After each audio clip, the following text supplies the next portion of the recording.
So for our next session, it's my great pleasure to introduce our moderator, Amanda Mixon, who will be introducing our terrific panel that we have coming next. This panel is on changing health systems. How do you bring deprescribing into routine clinical practice? Dr. Mixon, our moderator, co-leads our pilot and grant planning core, and she's also an associate professor in the section of hospital medicine at Vanderbilt and a research scientist at the VA Tennessee Valley healthcare system. And I'll turn things over to you, Amanda. Thank you very much. So I'm really pleased to have this wonderful panel to discuss some questions about improving deprescribing in health systems. And I'd like to introduce everybody on the panel. Starting on the left is Ms. Susie Shapiro. She's from the University of California, Los Angeles. She's a Community Action Board member for UCLA's Research in Aging programs and a committed advocate for older adults, caregivers, and persons with disability. Welcome. Next, we have Dr. Kathleen Colon-Emerick from Duke University. She's a professor of medicine, chief of the Division of Geriatrics in the Department of Medicine, and a senior fellow in the Center for the Study of Aging and Human Development at Duke University. Thank you for coming. Next, we have Anish Mahajan. Dr. Anish Mahajan is a chief executive officer and chief medical officer at Harbor UCLA Medical Center and associate dean of the UCLA David Geffen School of Medicine. Welcome. And then right to my right is Dr. Helen Chen of the University of California, San Francisco and the San Francisco VA. She's an associate chief of staff for geriatrics, palliative, and extended care at the San Francisco VA healthcare system, as well as a professor in the Division of Geriatrics at UCSF. So welcome, everybody. I've prescribed some questions for them, and we don't have to go in any specific order, but hopefully we can touch on some big sort of ideas about how to change healthcare systems. Just as an outline, I'd like to cover a few topics. One about how are we doing? What's the progress that we've made? How do we push prescribers to deprescribe? How do we have a pull from the older adults that we take care of to help with that deprescribing? What are the policy implications of this? What are the pitfalls? And what are our plans for the future? They all start with P, so prescribing and deprescribing. All right, so this is going to be just open to anybody who wants to answer. So before we can change our healthcare system, it's really important to understand, to know where we are and how we're doing. So in the last 5 to 10 years, what progress have we made in reducing and stopping medications for our older adults?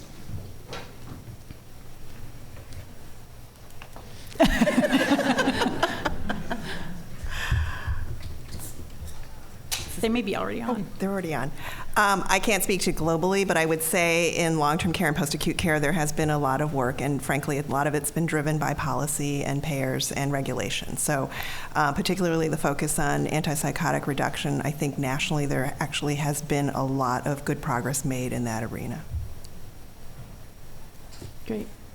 How do you see it playing out on a daily basis? Maybe Dr. Mahajan. Yeah, so I'll just start by saying I'm delighted to be here. I am not an expert in deprescribing. I do primary care 1 day a week, and I oversee a safety net health system. You know, and I would say in my daily role, you know, it's sort of how healthcare is organized and structured, you know, locally will determine what the levers are, right, for promoting evidence-based clinical science. And, you know, I see Catherine Sarkisian in the audience. She's worked hard with our health system, which serves people who are 138% poverty or lower, the safety net here in LA, in trying to do other meaningful reductions in unnecessary care. And she could tell you a whole story about how hard that is, even in a closed system. So that my answer to this question would be, we have a whole long way to go.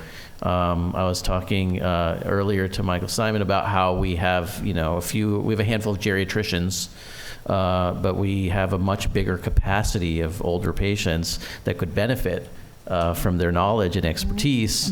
And we need to figure out, even in our closed system, how we, you know, deliver those incentives, those carrots and sticks to our providers in deprescribing, along with the other evidence-based stuff that we see. But I think we have a very long way to go. Mm-hmm. How about Susie from a stakeholder standpoint? Yes. Good morning. My name is Susie Rodriguez Shapiro, and my viewpoint usually comes from the consumers, the caregivers, the patients, people of that sort, and I advocate a lot for their rights and what they should know. And from the moment I got involved with this, my first concern was the word deprescribing. That is a word that works for academia, it works for medical, it works for research, but it's not necessarily going to work well in the community once we start to try to find an equivalent or translation into the many languages that we have in our beautiful country. And so that's a big concern. And as I talk to some of my friends and I mention the word deprescribing, their first reaction is kind of a scrunched face of, what did you say? And then I'll repeat the word and they'll say, what is that? And then I'll explain a little bit about it. And they go, that doesn't sound good.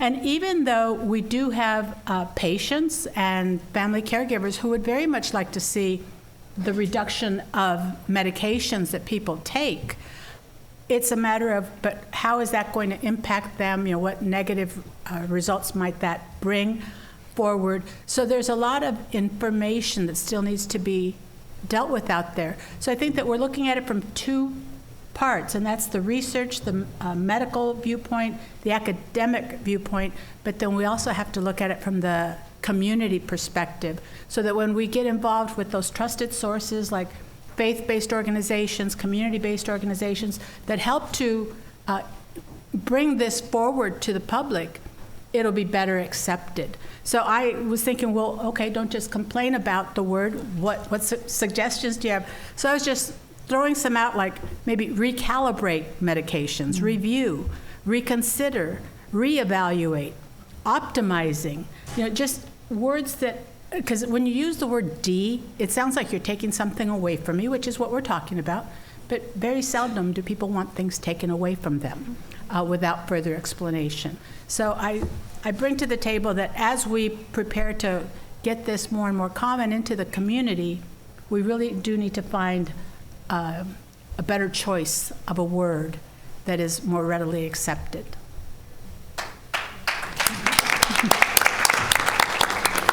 And I guess just to have you expound a little bit, that word might be different for different communities, yes. Right? The ideal word. Right. And well, so, this morning I will say with a smile that when I heard that it first came up in Australia, I thought, oh, okay, that makes sense. Because,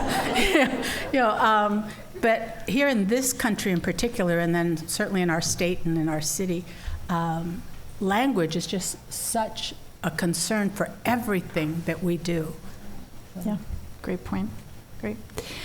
So I want to shift to sort of the prescriber's standpoint and ask, how are we doing with implementing protocols and supports for our prescribers in trying to get deprescribing into the daily practice? Dr. Colon-Emmerich?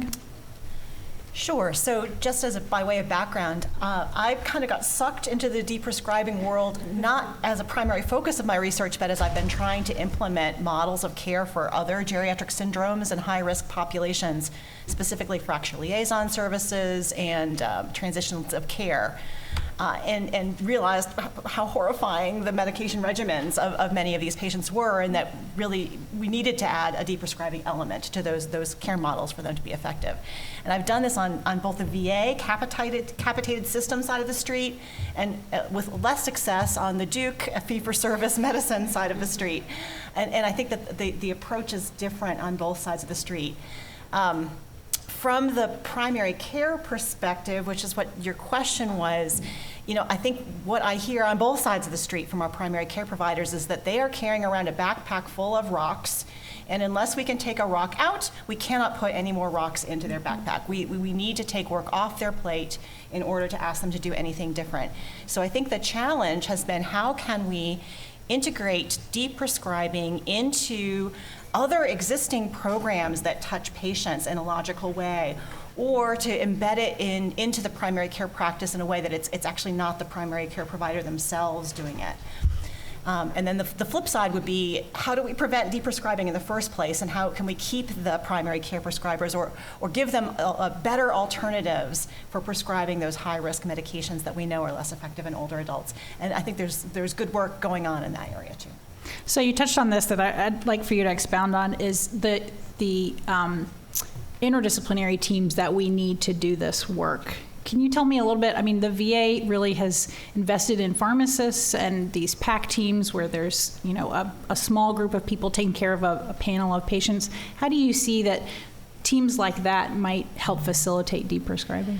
Yeah, absolutely. So I think we've had some success certainly using pharmacists. They're also a scarce resource, though. So really having to be thoughtful about how we're using our pharmacy folks. We have been successful in using our registered nurses and giving them some additional training around polypharmacy and hazards of hospitalization and prescribing cascades and other things, and having them be a really great source of trusted patient education and monitoring for adverse drug withdrawal events or recurrence of symptoms. So I think thinking about how can we use our interprofessional team to the top of their ability. We're not doing this at our place, but pharmacy techs are being used in some VA systems. And my colleagues who have done that have had to go through a lot of machinations to kind of get institutional approval and license approval that was acceptable. But it can be done with some creativity. Yeah, I think, those are very, for me, really great observations. And I think as somebody who's constantly lobbied for various resource inputs in any kind of disease process for, we need a clinical pharmacist for this, or we need this for that. Of course, there's evidence behind their requests, and there's good reason to believe it would produce some benefit, but the pie is only so big. And I think we have to look at models like pharmacy techs and sort of, more sort of less expensive personnel resources to achieve deprescribing in a protocolized fashion. And there's going to be fights across the whole way. We see the fight about whether mid-levels can perform care in California. It's a big argument, and physicians are against it. And what we have instead is then we just don't have access to care of any kind. And so right now, if people come forward and say they need a pharmacist in our system to do deprescribing, is going to be there's a long list of pharmacist requests. And so this is, I think, an important point. We didn't do this where I was in Boston. However, in my earlier work in a safety net system, I would say we're not really leveraging the members of the interdisciplinary team in a way that we could be. There's other things that we used to do in the past with peer counseling, with promotores, with health educators. A lot of the work around deprescribing is counseling. It's about having the conversations, sometimes really hard conversations with patients and families about why this is optimal for you. I believe language is so important. We don't want to be seen as taking away from people who've historically had lots of things taken away from them, and that we want to provide this great service, and we want to optimize and maximize what we are doing with and for them as our team members. And I think that other members of the community and other people on the team who may or may not be prescribers, who may or may not have the ability to actually write the order for our primary care physicians, can actually do the counseling and the education and the advocacy. And one other concern, and I saw a couple of posters about it, was when we have people in long-term facilities, drugs are often used to settle them because the staffing ratios are off. We don't have enough support people in these facilities to be able to handle the needs of the patients. And so therefore that becomes another cycle of additional drugs, because that's the only way to keep them calm while they handle the other 7, 10, 12 patients that are assigned. So until we can beef up our staffing, that's also going to be a continuous problem. So going off of Dr. Chen's comments, Susie, I'd love for you to comment on what do our communities need from the research community about how to share the messages of optimizing medications without that feeling of abandonment or any other negative connotations that the words that we use might bring. What are the communities that you interface with? What do they want? What do they need from us? And how can we be responsive to them?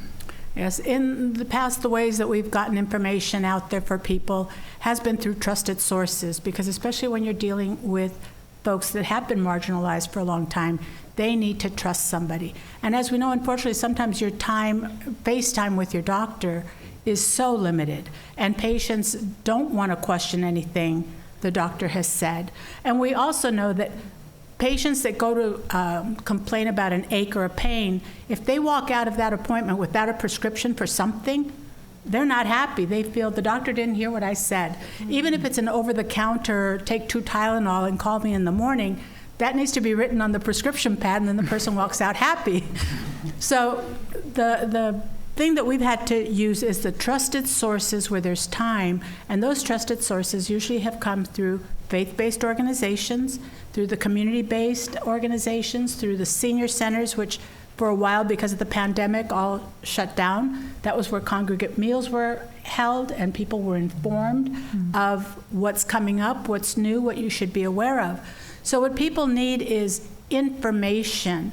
And I say that rather than education, because when we say we need to educate the public, well, we're assuming the public is not educated.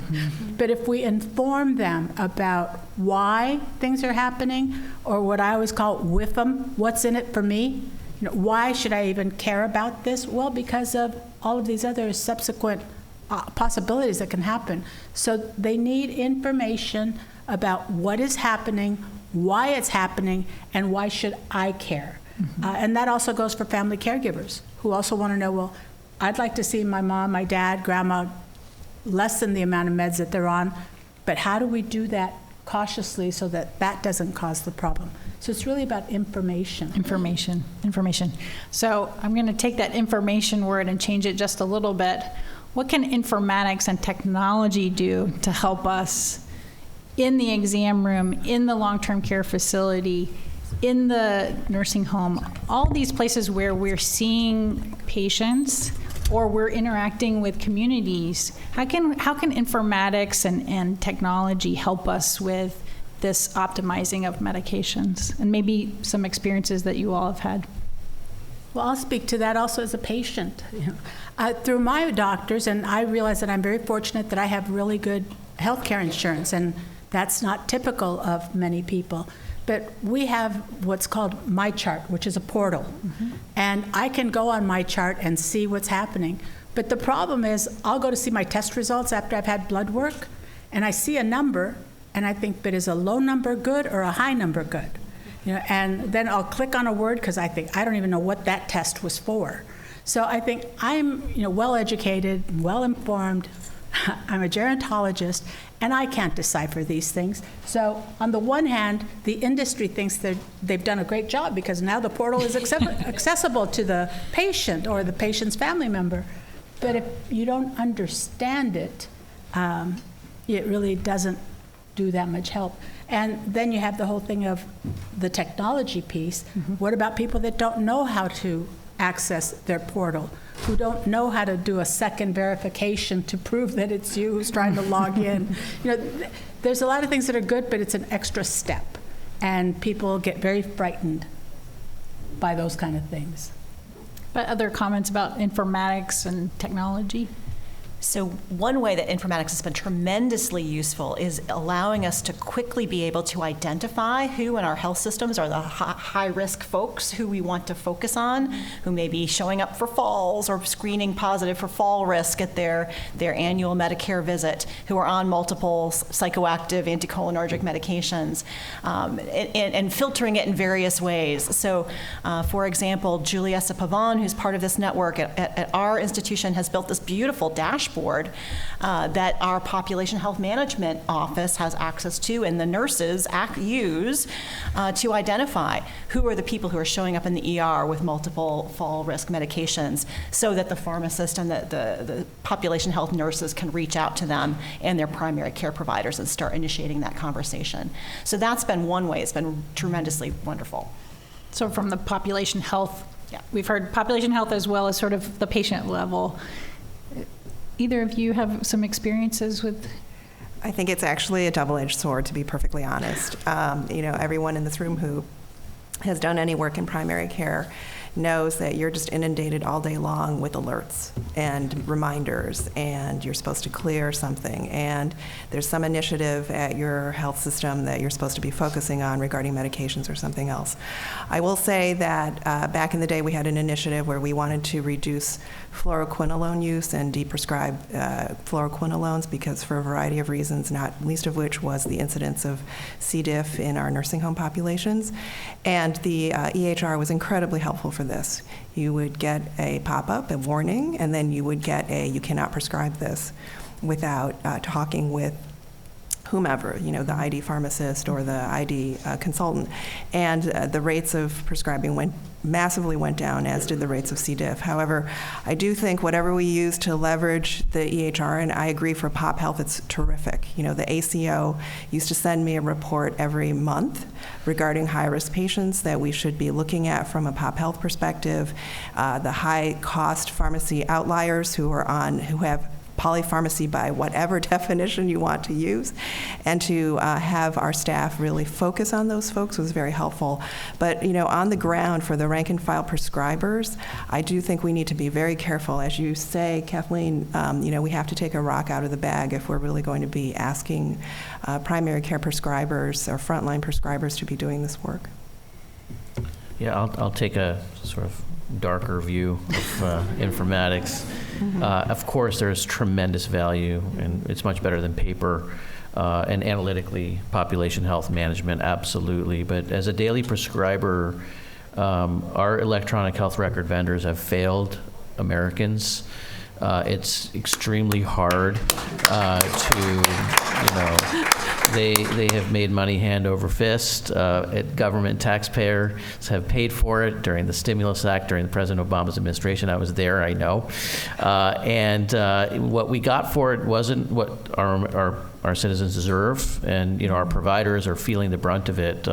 Decision fatigue, decision support is a great concept, except it's so disorganized and such a mess, and there's so much of it coming at you that it is, alert fatigue. And so when we think about sort of proper use of medications in a national sense, we can talk about pilot initiatives all day long, but are we actually going to be able to, spread those? Is that going to make a sustainable difference at a population health level across the various places and ways in which people get care?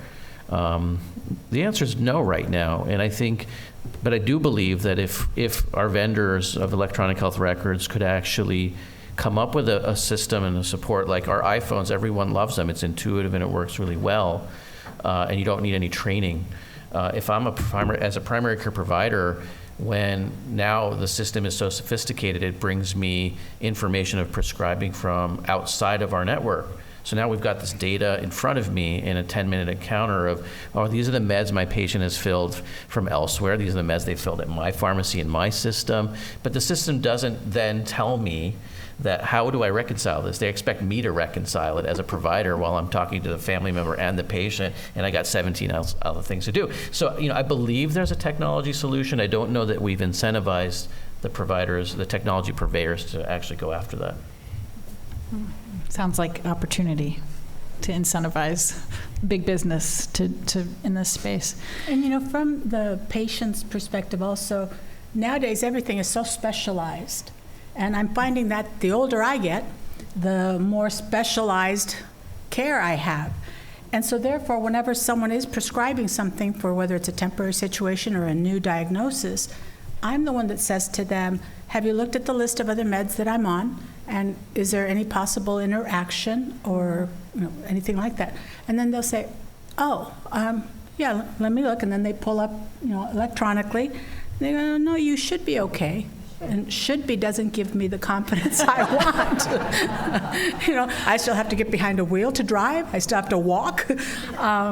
So I think that with the specialization that we have, and everyone prescribes to their specialty, that's another thing where the technology should be more helpful and more useful for doctors. Absolutely. Yeah. So If technology is going to help us, what would be your ideal design, whether as the patient? So is it using our phones? Is it using some kind of communication with our prescribers? What is the ideal use, I think, of technology to help us in our health systems? If you could dream it up right now. Well,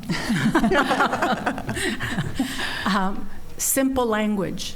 Again, I understand that when those reports come back and they go on your file, it is for the medical team to understand, and so it does have to speak in medicalese. But there has to be something that will then be able to tell a patient or a family caregiver what the outcome or what's the meaning of this test that was just done. So it just has to be a format that will give it to you in simple language. Similar to, how we can look up something in an encyclopedia and get it from France, but then hit a button and it'll give it to us in English. It would be something like that, where we can look at these things in medicalese, hit a button, and choose your language, and it doesn't have to be every language, because obviously that's pretty challenging, but at least the top 12 languages, so that you can say, in a nutshell, it says you're okay. Or in a nutshell, you need to talk to this doctor about such and such. One seemingly simple thing that was done effectively, I think, in long-term care that we haven't been able to convince our medical system that needs to happen is to require an indication on new prescriptions. Patients don't know why they're taking the medication, and neither do the many other specialists who are seeing them, and that is a really big barrier to deprescribing. And we did it in long-term care, so I think with appropriate regulation, we could make it happen elsewhere too. Yeah, I love that idea, and it sort of like makes me think that where there is settled science, like I understood from this morning, there's a lot of unsettled science, but there is settled science. There's probably evidence that shows the intervention you're describing works. So then the next question in my mind is, well, what is the way in which we incentivize or require electronic health vendors to do that? What do we do, so that it's not a lobbying for every system by system, and then most of care is delivered outside of organized healthcare, so organized Kaiser type systems. So how do we make a change across the board? It's taking that settled science. It's kind of like the cost of care issue. When you put the price next to a lab test, it makes the doctor or the orderer think twice. So how do we make this sort of something that, sort of against the American ethos, but we say, hey, this is settled science. The vendors, CMS is going to say to the vendors, you got to build this. And so we take one of those barriers away and we make it easier for those of us on the ground to get our health systems to adopt these tools. So it's a perfect segue into policy, right? So are there other policies that need to be passed? So that sounds like more of a federal big picture for EHRs to pass. Are there other policies that we should be thinking about to facilitate optimizing medications?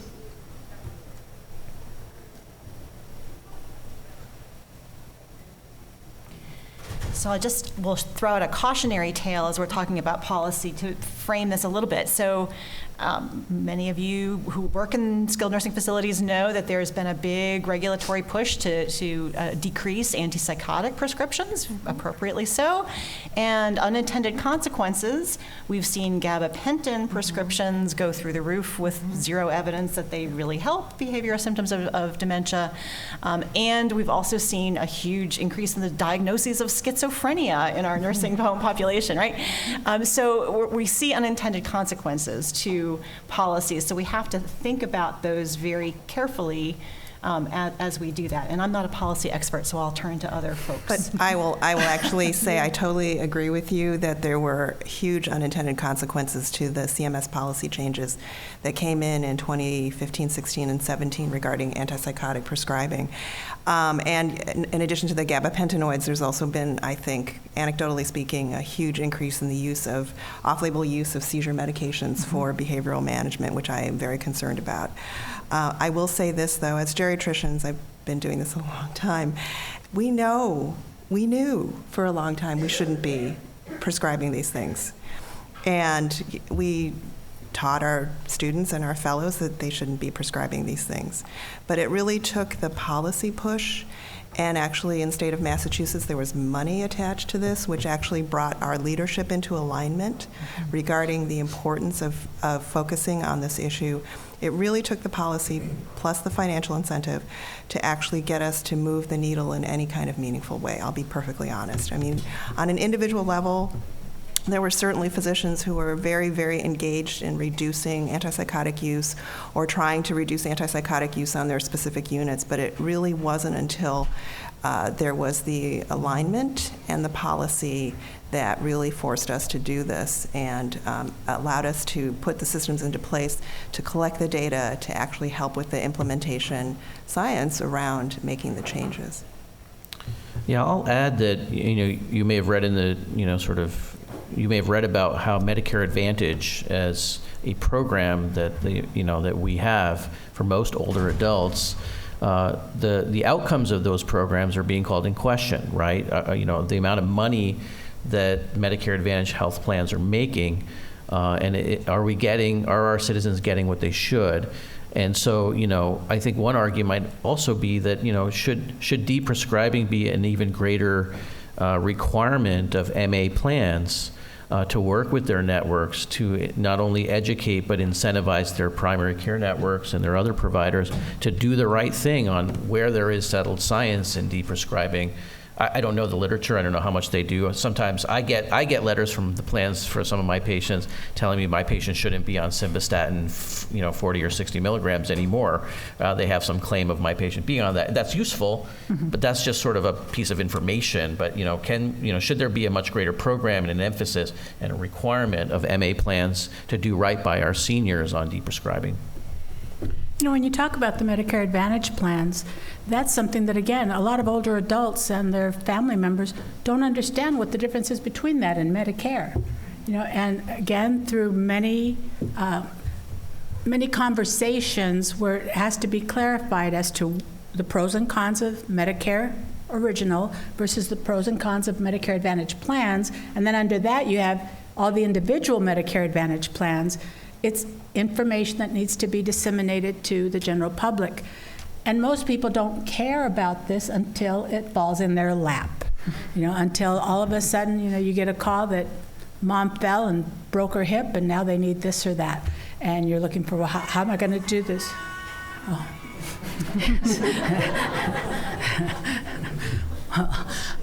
So I think that even explaining Medicare Advantage plans to the general public so that they better understand their choices, because remember that their choices are only for a few weeks at the end of the year, unless some circumstance allows them to have a change at the other parts of the year. People need to be better informed. And how do you get people to listen when they don't care? You have mom or dad or somebody end up needing hospitalization, and all of a sudden they're really concerned about the money. But the Medicare Advantage plans that I'm familiar with, if the patients or members were to better understand what services and what programs are available, can really help to better care for the patients. So just one last thought, one regulatory/reimbursement thing that I think needs to happen, we were talking about this at our table before the conference started this morning, is we have non-pharmacologic options for a lot of symptoms that older adults experience that we know work, but we can't access because no one will pay for them or they're just not available in the communities. So lobbying our payers and our regulators to make that more widely available so that patients and the prescribers have options is huge. And you get back to information. For example, diabetes type 2. I've seen seniors at events like this where they'll see all the goodies that are back there and they'll go, well, I'll just take my pill and now I'll have that croissant. And I never understood that why they tell you that you should walk more when you're diabetic. And when someone explained to me about how our cells work and how then they open up and it handles it better, I thought, okay, now that makes sense. I didn't know that. And again, I think, and for the average person who doesn't give thought to it, other than thinking, no, but after I eat that, I just get so tired. I'm so fatigued. Well, yes, because you need to get up and walk, So whether it's that or whether someone's telling you to do a little yoga or, all those different non-prescription drug remedies, I've heard people say, well, I don't want to walk because I think my heart only has so many beats for a lifetime, and I don't want to accelerate those beats. I'm getting up there in years, and I got to save those for longevity. But people don't understand it. Well, I'm kind of depressed today. Well, if you walk, maybe you'll feel better, hearing the tweeting birds out there, seeing the beautiful flowers. So it's information, information, information. Lots of lack of information or wrong information sometimes we see. So I want to talk about the pitfalls of where we are, and we've talked about some of these policy implications. Who or what in our communities have been left out of the process of deprescribing that we need to bring into the community of all of us that are interested in this topic?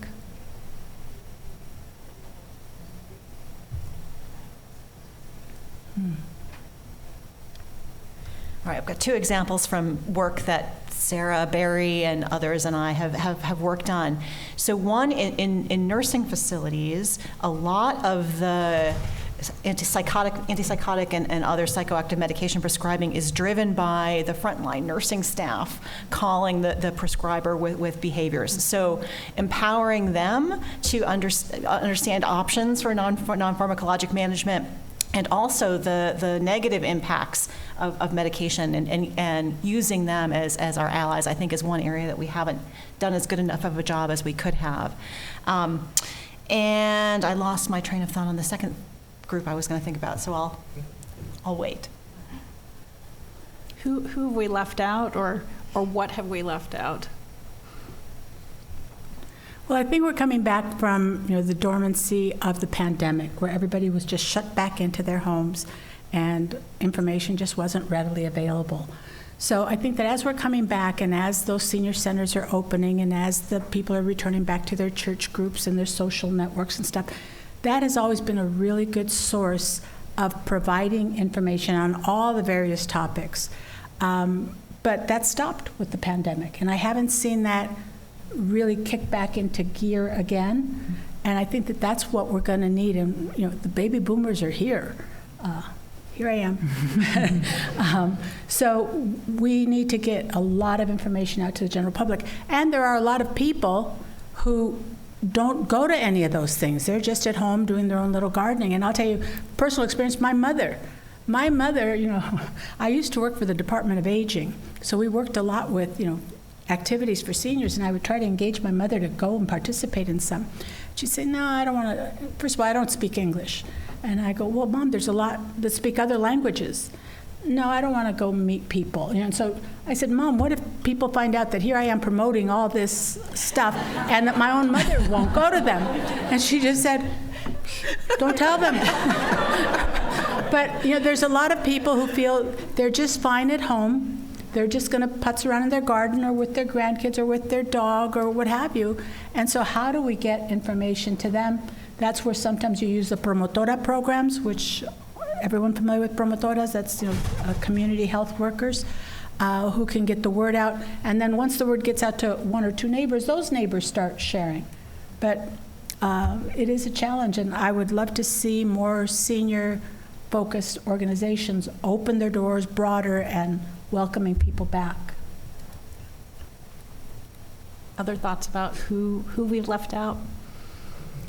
Just to piggyback on that comment, I'm sure you've seen that the Surgeon General said that loneliness is our biggest public health threat at the moment. And so, maybe people probably are experiencing adverse effects of their medications, but they're alone, and they may not even know that this is happening to them. And so what is it that we can do in our connections with, being a primary care doctor and seeing your patient in front of you? How do we sort of bring shared decision-making into our daily practice more around stopping or reducing medications?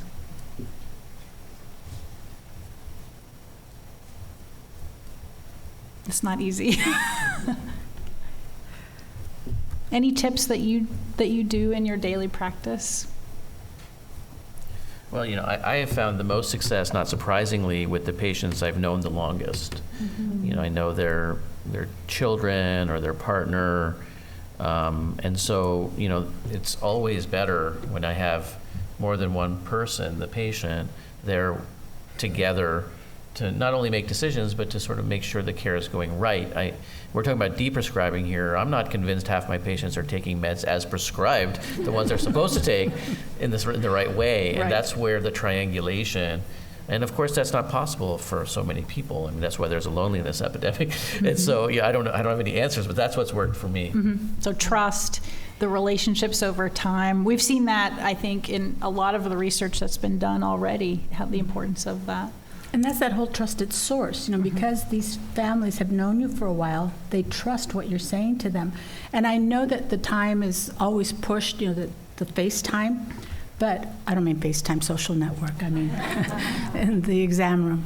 But maybe the staffing issue becomes a deal where, as I said before, the ratio of staffing to patients, and even in the doctor's office, maybe they have another person who, after the exam happens, the family and the family member it doesn't have to be a social worker, it just has to be someone else who can take a little more time. It's one of the wonderful things about physician assistants, is you get a little more time when you're talking to them.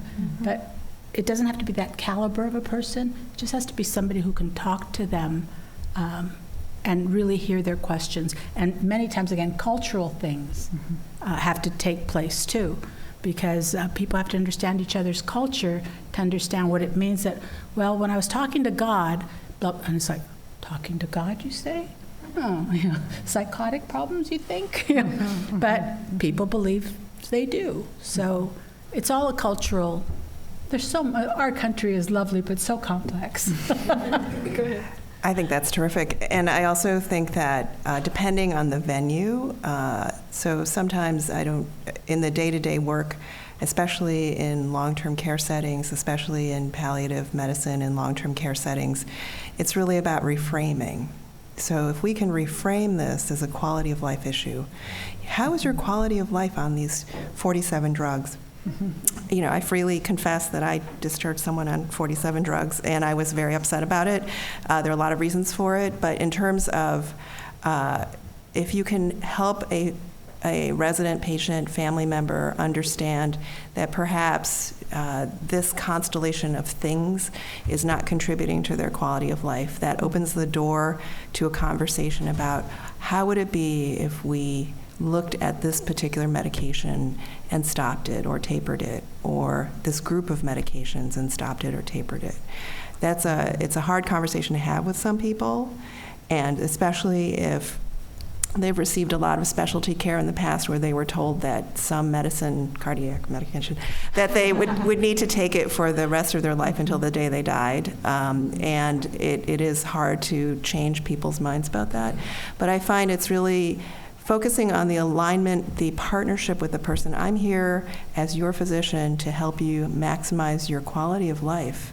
And is this medication actually contributing to that? Sometimes that opens the door to an easier or more open conversation about stopping something. And then just to build on that, I think the Matters Most framework helps a lot with those discussions, but then the challenge for those of us who are trying to study this becomes, how do you define gold concordant medication prescribing? And that becomes really, really tricky. So I'd love to learn, if anybody's working in this area, how to do that better. That's great. So before we turn it over to you all to ask questions, my last question, since this is a research network, what is the one research question in your mind that we need to be working on?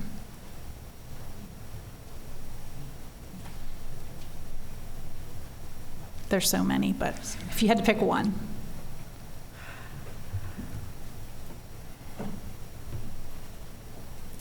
Well, I think our keynote speaker this morning stole mine, which is really that I think we need a lot more evidence to be able to present with confidence to patients about what's going to happen to them if I deprescribe this medication. How are your symptoms going to change? How is your quality of life going to be different? What are your risks for other events that they care about? And I don't think we have that currently.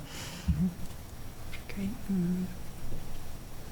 mine goes back to the broken record, is what can we do to simplify the information for patients? Yeah, I'm most interested, this would benefit deprescribing of other conditions as well. How do we do multidisciplinary care and involve lots of different kinds of experts, including patients, in how we tackle problems like this one? Great. Well, thank you all so much. Now we're going to open it up to you all.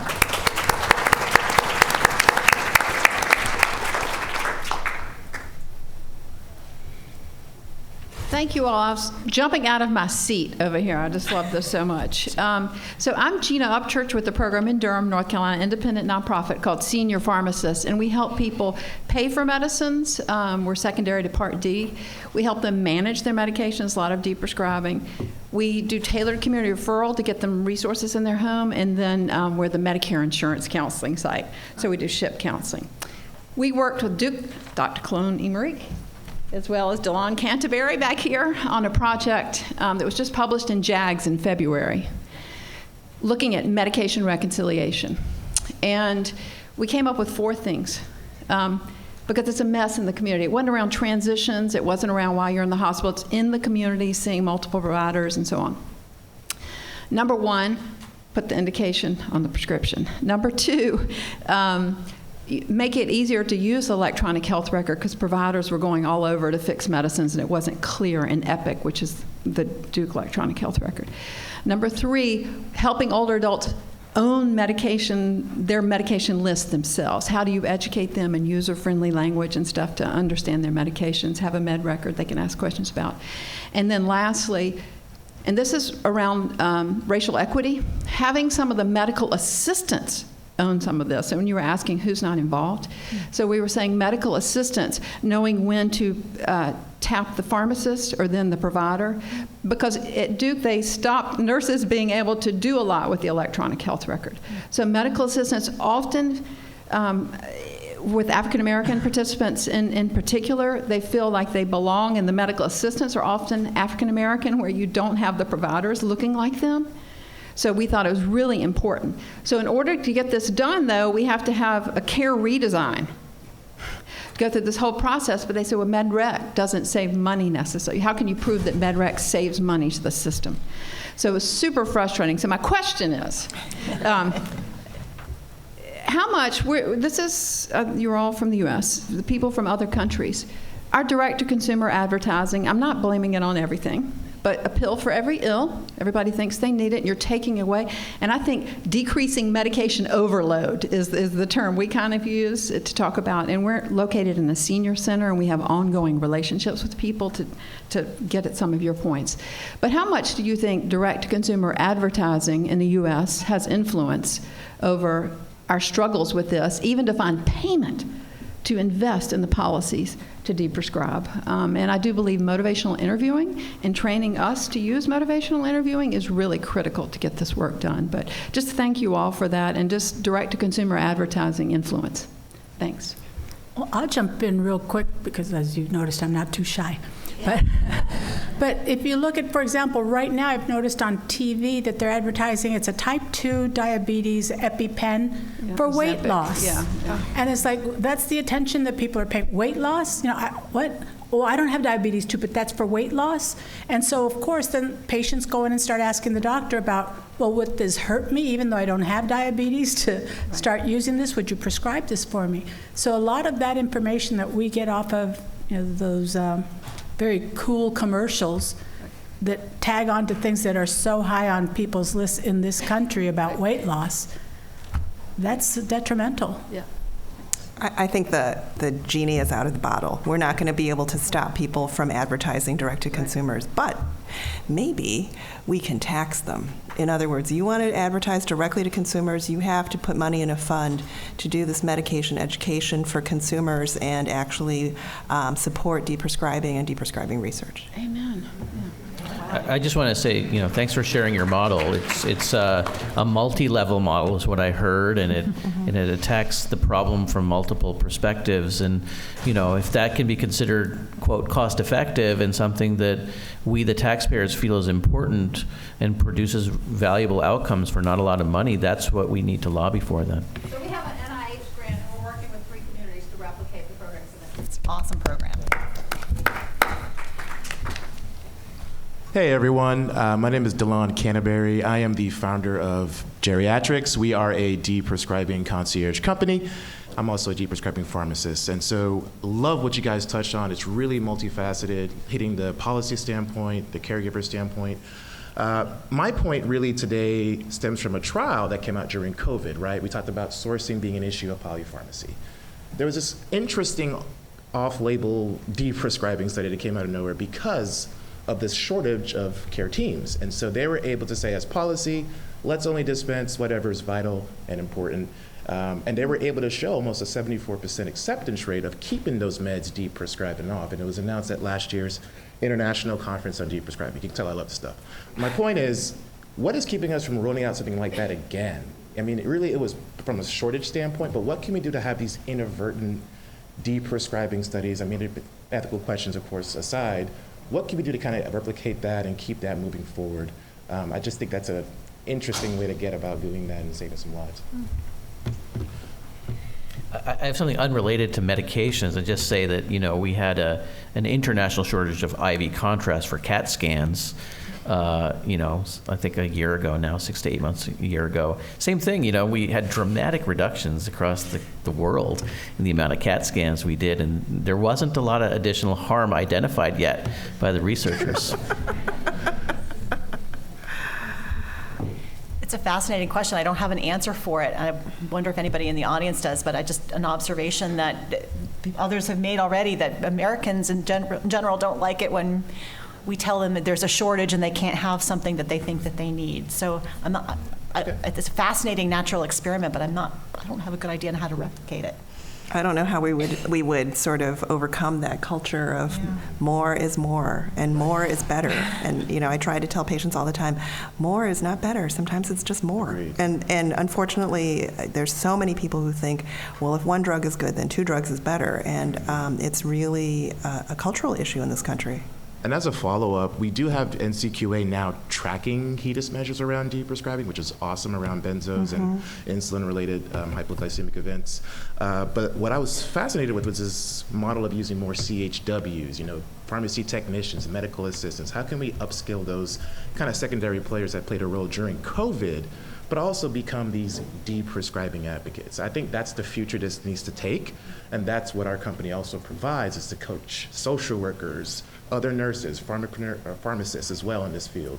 So I just see that needs to be the standard. So how do we put that ethos into the schooling prior to them going into the communities, like PAs, NPs, which will be their future geriatricians, because we don't have enough. Well, I think your comment and Susie's comments on this panel, get at it, that we have medicalization of healthcare, right? And I'm a physician.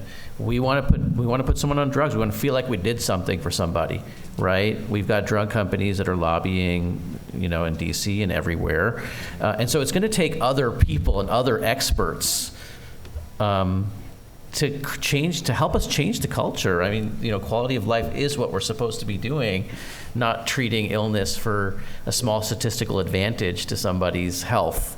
Right? We should be treating the whole person. It's not going to come from the medical industrial complex. Agreed. Thank you, guys. Hi, I'm Anna Parks, and I am one of those subspecialists who's prescribing medications. So I wanted to kind of turn that thought on its head, because certainly we can be perpetrators of prescriptions, but so many of my patients don't have access to high-quality primary care, or certainly geriatrics as well. So I'm curious if you could talk about potential success cases where you've seen de-prescribing be put into action from the potential specialists or non-primary care clinicians, and then also potentially talk about areas you see as ripe for intervention using subspecialists as your partners rather than adversaries. So 2 examples from folks I work with at Duke who are both working in nephrology, one in dialysis clinics and one in outpatient dialysis clinics. And it's, again, using one geriatrics part-time person to kind of screen people and screen med lists and then make those recommendations to the subspecialists who have over time learned to embrace that and go ahead and enact that. So I think that there are models out there. We just have to be creative about, again, who. Does it have to be a geriatrician? Could it be a nurse practitioner or a clinical nurse specialist or somebody else who can help and be tasked with that and have some sort of a reward in their career, that this is professional recognition or an additional level of certification or something that will motivate people to do this.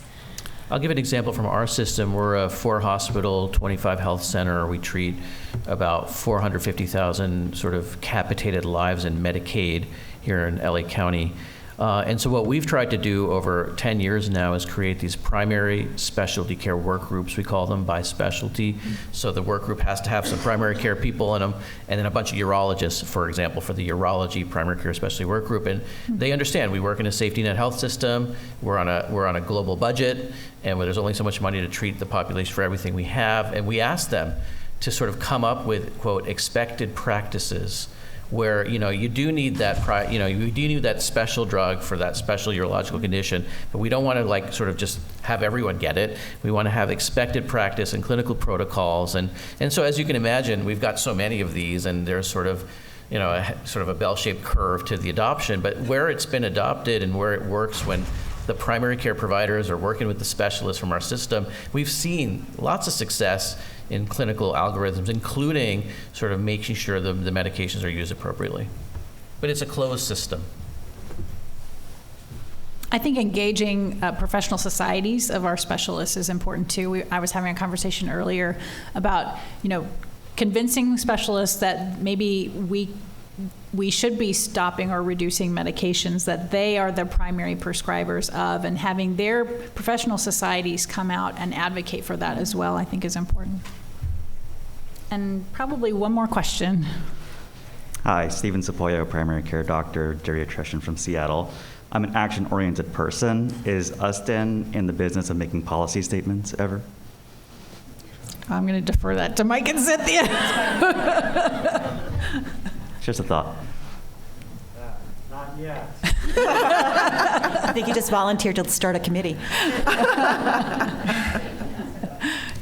Well, that was a short one. Maybe have one more. Hey, I'm Liz Addington. I am a health psychologist, and I just was funded for one of the complementary and integrative health pilots that were mentioned this morning. So I clearly have a secondary agenda in this question. I hear you talking about, patients have things that they need help with, and clinicians want to give that to them, but often a medication isn't the best answer for that. So what would you say about how we can better partner with other providers who may have another option that would benefit all of us? It's a question about access. Frankly, geriatricians are nothing if not team players. It's a team sport. And I would love nothing more than to be able to refer patients I care for to various complementary and integrative health providers. And in the VA system, that's actually possible on a limited basis, depending on what it is I'm looking for. But out in the world, it's private pay. And it's really a question of, okay, so I'd like to do this, and I have competing. We are already bathed in competing risks, and we're also bathed in the fact that people can't afford all the things that we'd like for them to do. So, I think if you have some great ideas about how to expand access for our patients, I would love that. And there are definitely times when I would want to partner with someone, but I feel lucky that I'm now in the VA and I can actually refer for that. But in other settings, you just can't. any big policy solutions or community? Well, I mean, I believe in managed care. I know that's a crazy thing to say, but I do believe in it if it can be organized in a way that we incentivize a health plan to say that, if we involved a complementary medicine person, an integrative medicine person with primary care, the outcomes for their member is going to actually be better on the quality metrics, on the healthcare outcome, and on cost. Then they're automatically incentivized to want to create, that sort of capacity. And in an ideal sense, if that's how we managed healthcare instead of fee-for-service, we right now nobody's going to pay on fee-for-service side for that complementary medicine or pay at a rate that's going to make it, possible. Yeah. But I think if we capitate and we really go after, and we generate the evidence that this works with this multidisciplinary team, then maybe the market will speak, and maybe those health plans will want to create that model because it makes sense. Thank you. And one more comment on that is you have to be a little concerned with how people perceive what's being said. Yes. Because a person comes in with an ache, a pain, or what have you. They say to the doctor, blah, blah. The doctor says, well, I don't really think you need a prescription for that, but maybe if we could get you to see this therapist. It's like, oh, so you think I'm a hypochondriac? It's all in my head. Who doesn't really need medical care, but that I have something wrong with my head. Mm-hmm. And unfortunately, that's just how people jump to conclusions about any type of mental health issues, which is, I think, why we have the mental health crisis that we have. Because everybody's crazy except me. Yeah. Thank you. Well, thank you all on the panel, and thanks to the audience for these great questions.